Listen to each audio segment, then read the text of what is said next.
leader, powered by Sensodyne and Rimmel. Browse WKC.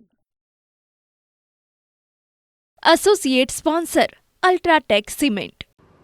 જાણકારી છે કે સુરતમાં આવકવેરા વિભાગનું સતત ત્રીજા દિવસે સર્ચ ચાલી રહ્યું છે. ઐશ્વર્યા ડાઇંગ મિલ અને કોલસાના આયાતકારોને ત્યાંથી 5 કરોડની જ્વેલરી અને રોકડ મળી આવી છે. દરોડાના બીજા દિવસે 17 પૈકી એક જગ્યાએ તપાસ પૂર્ણ થઈ. આઈટીના અધિકારીઓ દ્વારા 10 લોકરને સીઝ કરાયા. વડોદરાની ઐશ્વર્યા ડાઇંગ ઉપરાંત કોલસાના 3 આયાતકારોને ત્યાં દરોડા પડ્યા.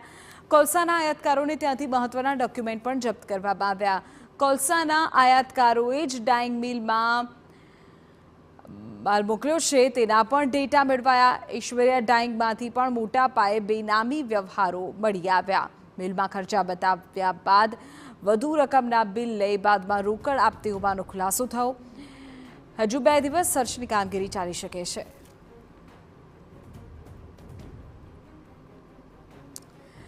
તો સુરતથી એ જાણકારી મળી રહી છે કે ત્યાં સતત આજે ત્રીજા દિવસે પણ સર્ચની કામગીરી ચાલુ છે. આવકવેરા વિભાગ સક્રિય છે અને અલગ અલગ જે જગ્યાઓ છે ત્યાં અત્યારે વિગતો મળી રહી છે કે 5 કરોડની જ્વેલરી અને રોકડ મળી આવી છે.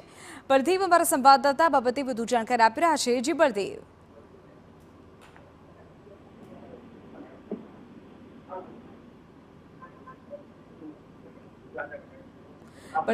બળદેવ, ત્રીજા દિવસના સર્ચ સંબંધી વિગતો શું છે? આજે શું કાર્યવાહી થઈ રહી છે? જે રીતે સુરતની અંદર ઇન્કમટેક્સ વિભાગ દ્વારા અલગ અલગ જે ટીમો બનાવી અને ઐશ્વર્યા જે મિલ છે, કોલસાની જે આયાત કરતી જે મિલ છે તેની ઓફિસ અને બીજી કેટલીક જે ઓફિસો છે તેની અંદર ઇન્કમટેક્સ અધિકારીઓ દ્વારા જે સર્ચ કરવામાં આવી રહ્યું છે તે દરમિયાન આઈટી વિભાગના ત્રીજા દિવસના દરોડાની અંદર 17 થી વધુ જગ્યા જે તપાસ છે તે કરવામાં આવી રહી છે. 10 થી વધુ લોકરો જે છે સીઝ કરવામાં આવે છે. મિલના ખર્ચા બતાવવામાં વધુ રકમ બિલ ભરાઈ હોવાની જે વાતો સામે આવી રહી છે. આવકવેરા વિભાગ ઇન્વેસ્ટિગેશન વિંગે વડોદરાની ઐશ્વર્યા ડાઇંગ મિલ ઉપરાંત 3 આયકાતો જે છે દરોડા પાડ્યા હતા.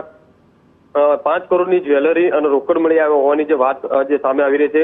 ઉપરાંત 10 લોકરો પણ જે બીજા સીઝ કરવામાં આવ્યા છે. કુલ 17 જગ્યાએ જે છે તે તપાસ છે તે પૂર્ણ થઈ ગઈ છે. હજુ પણ 4 થી 5 જગ્યાએ જે આઈટી વિભાગની જે તપાસ છે તે શરૂ છે. જી આભાર બળદેવ આ તમામ વિગતો બદલ. Brought to you by Vega, powered by Sensodyne and Rimmel. Browse WKC.